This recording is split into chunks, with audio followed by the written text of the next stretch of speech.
Today, we're going to talk about audio interfaces, what they are, whether or not you need one, and which one you should get.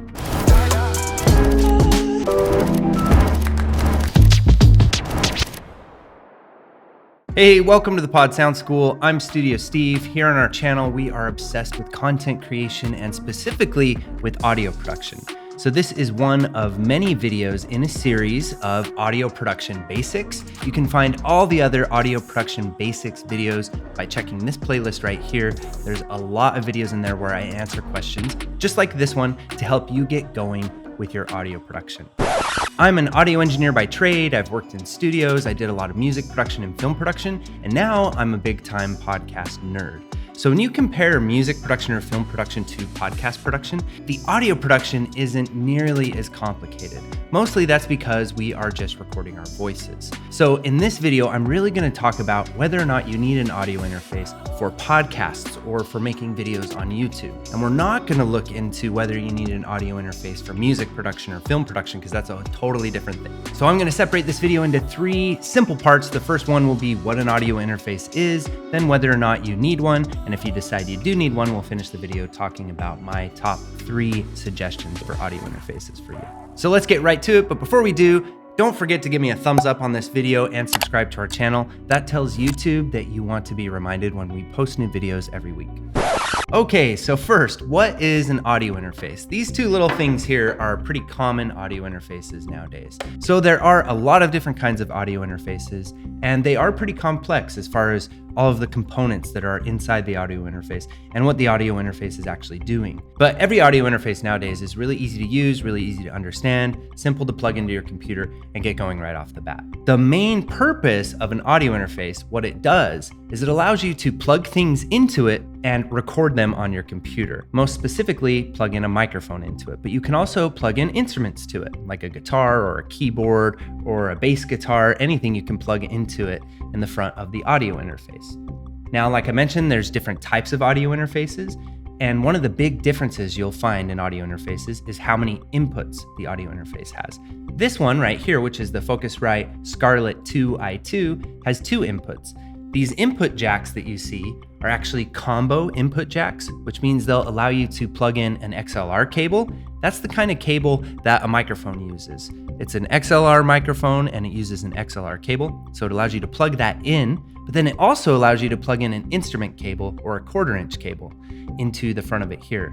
And those 1/4-inch cables or instrument cables are the common output jack and input jack of instruments like keyboards and things like that. Those are 2 different types of inputs, and those types of inputs are called mic or line. So whenever you plug in an XLR cable or a microphone cable into your audio interface, then you'll be using the microphone input of the audio interface. If you plug in an instrument cable into your audio interface, then you'll be using an instrument into your audio interface. Every audio interface is a little bit different. Some audio interfaces, like this Focusrite one, actually has a switch that will select between those 2 different inputs. In this case, it says INST, or instrument is what that stands for right here. And if you press that button, it's going to switch it or toggle between the microphone cable or the instrument cable as far as which one of those it's recognizing and which one of those it's going to record. Now this audio interface down here, which is an Apogee, the Element 46, you'll notice that it has 4 inputs. So you can actually record 4 different microphones or 2 microphones and 2 different instruments at the same time with this audio interface. So if you have a podcast that is going to have 4 different microphones because there's 4 different people on your roundtable podcast, then you're gonna want an audio interface that has at least 4 inputs. One thing you'll notice about this audio interface is that there isn't any fancy buttons, there's just input jacks. And that's because this audio interface comes with software on your computer. So once you plug it into your computer, you see all these fancy buttons like adjusting the mic level and the headphone level and all that, and switching between whether or not it's a mic or an instrument cable that you'll be using. You'll do that actually on the interface that comes with this audio interface when you purchase it. And they make that really simple to use as well. The setup is always very quick with these audio interfaces nowadays. And that's really all you need to understand about an audio interface. But I do want to point out and bring your attention to one final thing, and that is the gain knob. Here on this Focusrite, you'll see it says gain, and it allows us to turn it up or down. That's going to give our microphone more power or more volume. the higher we turn the knob. And this is something that you'll need to experiment with your situation with your microphone, and you'll want to adjust this knob until you get a nice high level that isn't too high so you're getting a distortion sound, but just a nice level. And you'll have to experiment with your microphone to figure out just the right place to put this knob. But usually once you find the right place, you can set it and forget it. Now again, with something like this, you won't find the gain knob or the mic pre, it's called sometimes, on the front of this audio interface. You're gonna find that on the software on your computer, and that's where you would adjust the volume or the power or the gain of your microphone.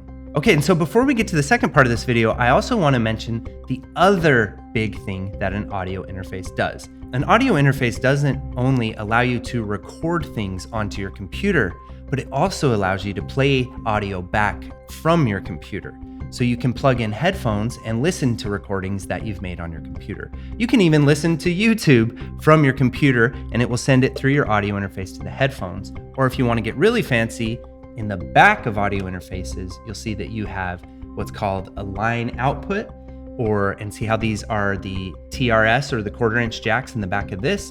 You could then plug those into speakers or studio monitors and have some really fun monitors to really critically listen to your podcast mixes or the sound mixes that you make for your YouTube videos. Now you'll notice on the back of this audio interface, it also has those same outputs that can be sent to speakers.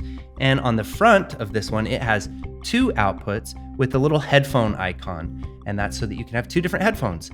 And again, the software in the computer with this audio interface allows you to adjust those headphone levels separate from each other. This is a really nice audio interface. I love Apogee's.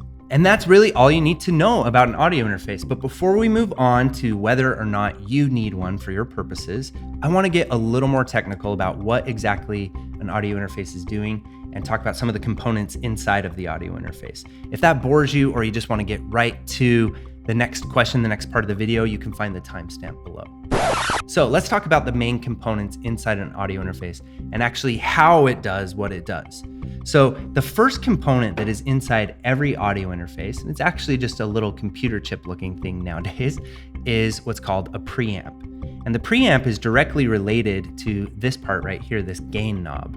But what a preamp does is it gives the microphone power. It allows you to actually boost the microphone level. Microphones, as they're built, don't have a very hot electrical signal, electrical level coming out of them naturally. They need help, they need power, they need a preamp. So every audio interface has a little preamp in it that helps you to boost that mic level and get it closer to something like line level, which is a louder output level that is more easily read by the next component inside of every audio interface. And that is something called an AD converter, or an analog to digital converter. And what that does, it kind of is self-explanatory. It takes an analog electrical signal and it converts it into digital numbers. So it takes the electricity that comes from this microphone, the electrical signal of our voice, and that goes into the audio interface, and it transforms it into digital numbers that can be read instantly by the computer. Now, depending on how good your audio interface is or how good the AD converter is inside your audio interface, that process may take a second. And for that reason, there's something called latency that will happen sometimes, because it takes some milliseconds for that whole process to happen to get to your computer, to transform that electric signal into a series of ones and zeros for your computer to read, and then come back into your headphones. So you'll often hear an echo. And that's a normal thing. And so if you hear that echo, that's fine that that's happening. And all of the current audio interfaces, the USB audio interfaces, have something to combat that. And you'll notice on this interface it says direct monitor. What that means is it allows you to monitor the microphone that's going into the audio interface before it goes to the computer. So there won't be any delay or there won't be any latency. So there is a preamp that gives the microphone power, makes the microphone loud enough so that the AD converter can take that signal and more effectively transform it into a digital signal. And then finally, the last component is a DA converter. That's a totally different component inside of every audio interface, and Every audio interface is going to have different qualities of all three of these components. And so the DA converter is the reverse of an AD converter. It's digital to analog converter. So now we're going to play a music file or any kind of sound that's coming from our computer that's a digital sound. We're going to send it back into the audio interface, and the audio interface, or the DA converter inside the audio interface, will transform that back into electrical signal that can go through and go into our speakers or go into our headphones and the speakers in our headphones so that we can hear what we've recorded. And that's about it for that. Now we can move on to part 2 of this video, which is, do you need an audio interface? So I have another video that you will find in that playlist I mentioned that you can access by clicking the I button here on this video, or I'll also leave the link for it in the description box below so you can find more of these audio production basic videos that will help you to become a master in audio production. People are constantly asking about USB microphones, and they're saying, well, can I get a USB microphone? And if I get a USB microphone, then do I need an audio interface? And that's a really good question. And there's a very simple answer. A USB microphone is a microphone mixed with an audio interface. So those 3 components I talked about, the preamp, that little chip, and the AD converter and the DA converter come on a USB microphone. You'll see we have the gain knob in the back of the microphone here. That's the preamp that gives the microphone that's inside this USB microphone power. And then there's an AD converter that will send to the computer through a USB cable that you'll find here in the bottom that goes directly into your computer. And then there's also a headphone jack. So this also has a DA converter, so you can play stuff. So if this is plugged in your computer, you can listen to YouTube videos through your microphone, because your microphone, a USB microphone, will also be an audio interface. And again, to learn more about USB microphones, just check this playlist here. And we also have a video that Veronica did where she compares some of our favorite USB microphones. And it's a really great video where you get to hear us actually speak and do a little review of the most popular USB microphones. And you can find that by looking up here as well. So, do you need an audio interface? The reason you would need an audio interface is if you are concerned with having higher quality. I talked about the 3 components that are inside of each audio interface. When you put everything into a combo unit, typically every component lessens in quality, and that's how it's an affordable microphone. Because this microphone, the Blue Yeti, is very popular. You can get these for around $150. That's what you would pay for an audio interface by itself, for a very inexpensive audio interface. So if you're really concerned about getting higher quality audio for your videos and for your podcast, then yes, you should definitely get an audio interface. And then instead of a USB microphone, you can purchase an XLR microphone. I will also leave a link to what I call our podcast gear builder right in the description box below, where you'll find my top suggestions for microphones. And don't worry, there's not 100 microphones in there. I really picked the best microphones for content creators. So if you're looking at what microphone to get, you should find help in that too. But I would really recommend taking your content seriously and really prioritizing high quality sound. If you're making YouTube videos or content for social media, or even and especially podcasts, a medium of audio, you really want your voice to sound good. So you need to learn about microphone basics. And you guessed it, I also have a microphone basics video as well that you can check out. But you need to learn about microphone technique. You need to learn about the right way to speak into a microphone, how close you should be to a microphone, where to point the microphone at your mouth, and then plug that microphone into an audio interface and get a good level on it, and then get that to your computer. And I know for us beginners, that can be really overwhelming, but it's not. Just do it step by step. Plug the audio interface into your computer, plug the microphone into the audio interface, and start playing around and pressing record, and you'll be there in no time. It's actually very easy, and we have a lot of tutorial videos here on our channel to help you out. So the short answer, yes, get yourself an audio interface and get an XLR microphone. It's a little bit more, maybe double the cost of just getting a USB microphone. And it's never a bad idea to have a USB microphone in your arsenal. They're great for quick Zoom meetings, or if you're traveling, instead of bringing your USB microphone and your microphone stand and all that, you can just bring the USB microphone and pop in real quick. If you upgrade from a USB microphone, you can send your USB microphone to your guests, or you can let your co-host use it if you're doing remote podcasts or remote videos. And so a USB microphone is not a bad investment. It's not a bad idea, and it definitely gets better quality than your phone or the internal microphone in your computer. So you at least need to go with a USB microphone if you're going to be doing serious content creation, which you are, because you're a badass and I know you're going to be doing that. So now let's move on to part number 3 of our video, which is, Which one should I get? Well, it wouldn't surprise you that these two here are already two of my recommendations, but let's start here. The Focusrite is very popular because of its cost and because it sounds really good. So check that gear builder list that I left below and you'll find the links here. Focusrite here, they have the 2i2, but they also have more inputs. They have the same model with a single input called the Solo that's cheaper. They also have a quad or a 4 input, and they have an 8 input version. So however many inputs you need for your podcast or your videos, and that just depends on how many microphones you'd like to record at the same time. Then you'll want to buy a different audio interface. But I usually always just go with the 2i2 for most people because you never know when you're gonna need an extra microphone. So if you're already spending some money towards the Solo unit, just get an extra input on whatever audio interface you go with. And this one's a go-to, you'll be really happy with this. Now, again, if you didn't watch the part in this video where I talk about the components inside of each audio interface, every component inside the audio interface, they're built differently. Every company builds them a little bit differently, and each component, based really on the price of the audio interface, is going to improve the overall quality. Because those components, that work they're doing, giving power to the microphone and turning that electrical signal into digital numbers, that's a lot of work. That's very complex stuff. So you want good quality. So Apogee is a very reputable company used in professional recording studios and is definitely a big step up from Focusrite. This one is the Element series. These Element series are really good. You get great results and definitely higher quality audio, but they are a little more expensive. Apogee also has the Apogee Duet. That's a pretty good audio interface as well too.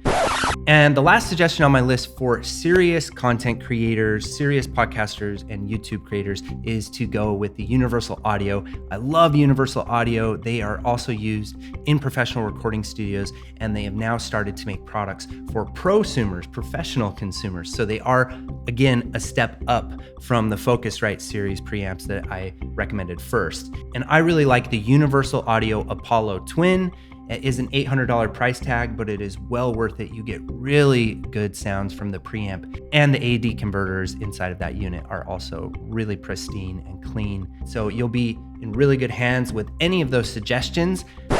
Let me know in the comments below which one you decide to go with, or if you have any questions about audio interfaces. I would love to geek out with you on that stuff. I love to talk to my podskis about that kind of thing.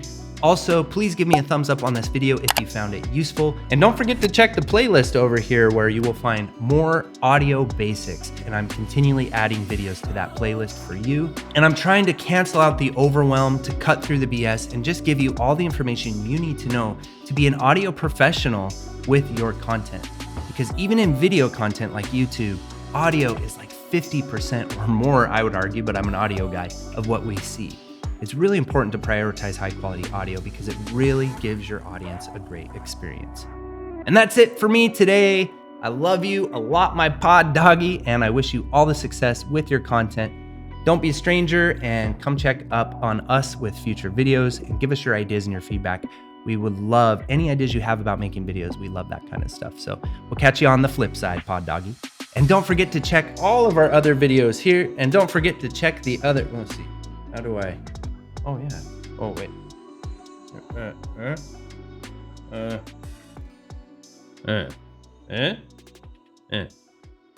And don't forget to check the playlist. And don't forget to check the playlist